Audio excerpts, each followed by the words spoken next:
guys today how to make flatbread. We make flatbread all the time in this house. It's super easy, a little bit time consuming, but super easy. It's one of those things that you just make, walk away, and come back like 30 minutes later, and then you make your bread and it's done. I don't use preservatives in my food. I'm really picky about preservatives in my food, so I kind of make everything from scratch. When you do that, the shelf life is not as long on it, so we have to make stuff a lot. But for today, we're going to make flatbread. I'm making Indian food later, so this is my version of naan bread too. We don't eat dairy in my house, so the yogurt won't go in. But it's delicious and it's yummy and it's only 5 ingredients. So let's get started. I'm going to show you how to make it. Okay, to start, we're going to use 3 cups of all-purpose flour. I store my flour in a gallon, I think it's a 3-gallon, 5-gallon bucket, and I use the Gamma lids. It holds the freshness, and I try to buy most of my stuff in bulk because it's cheaper that way. So at this point, I'm going to add 1/4 cup of olive oil to my flour mixture, and I'm also going to add salt. I have Himalayan salt, and that's what I typically use in our house. That's what I use for this recipe.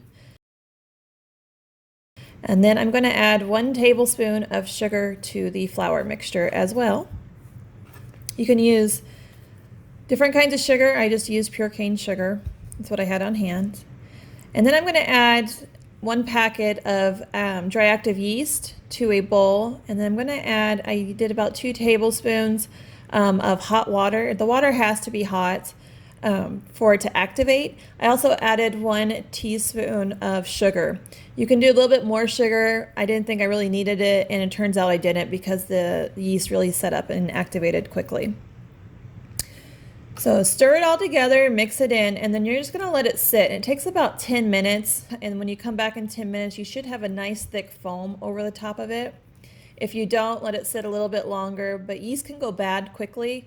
I store mine in the refrigerator, and I typically just buy the 3 packets at a time. This is what your yeast should look like when it's done activating. It's going to have a nice foam on it. Ugh. So you see that's all foamy. This is good yeast, and it is ready to be mixed into the bowl. At this point, we're just going to pour our yeast on top and start to mix our concoction together. And you're going to want to mix it together first before you add your water. And try to mix everything all the way through. I also have a 1/2 cup of flour on the side, and I'm going to dust the counter and add this into my mixture as I go. So make sure you have that 1/2 cup of flour out beforehand because your hands are going to get sticky and you don't want to have to go get it at that point. So then we're going to start with 2 cups of water.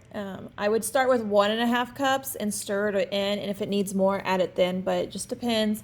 If you're not weighing out your flour, it can vary a 1/2 cup of water here and there. For me, it took most of the 2 cups after stirring it in, but then it was kind of wet, so I'm glad I had that 1/2 cup of flour on the side. So mix your dough in fairly well. It's going to be lumpy and sticky, but I used a fork, so I mixed it the best I could until it was getting kind of firm in the bowl. At that point, you're going to turn it out onto the countertop. Make sure you dust the countertop with flour. This dough will stick to the countertop and become a really sticky mess, so we really want to keep everything dusted pretty well. You're not going to add too much flour. You have a 1/2 cup of flour sitting next to you, so you're really not going to add too much to ruin the dough. So as you start kneading this and folding and kneading the dough, it starts to get firmer as you go, and so just go ahead and knead it. It usually takes about 10 to 15 minutes of kneading until you have a really smooth consistency. It can stretch without breaking, and you can fold it into a ball.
Alright guys, once your dough is soft and stretchy, go ahead and form it into a ball.